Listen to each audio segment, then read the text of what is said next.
কক্সবাজারের চকরিয়ার ফাঁসিয়াকালী থেকে দুলহাজারা মালুমঘাট হয়ে মেদাকচ্চবিয়া পর্যন্ত মহাসড়ক জুড়ে ঘন বন, কোথাও নেই সড়ক বাতি। ফলে সন্ধ্যার পর নেমে আসে ডাকাতির আতঙ্ক। সম্প্রতি ফাঁসিয়াকালীতে রশি টেনে মোটরসাইকেল ফেলে এক আরোহীকে হত্যা করে ডাকাতরা।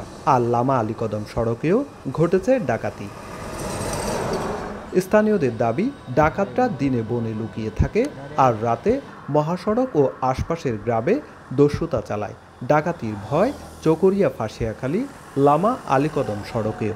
এই দিবাগে আছে, ওদেরকে হাইজ্যাক করে নিয়ে আসে, পাহাড়ে ঢুকাইয়া আটকাইয়া নিয়ে যায়। যাত্রী সাজে চলে আসে, গাড়িটা ও চুরি ধরিয়া ড্রাইভারকে নামাই দিয়া গাড়িটা নিয়ে চলে যায়। ধরতে গেলে শতকরা 80 জন ডাকাত রিজার্ভ পাড়াত ডাকাতের কাটিয়ান। রাত গভীর হলে হয় বা দীর্ঘ রাতে হয়, এখন তো দেখতেছি যে এটা আরো সকাল সকাল চলে আসছে।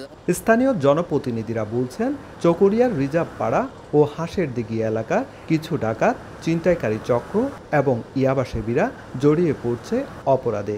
সুযোগ পেলেই তারা নেমে পড়ছে ডাকাতিতে। তবে ডাকাতের হাত থেকে রক্ষায় বেশ কিছু গ্রামে রাতে পাহারার ব্যবস্থা করা হয়েছে।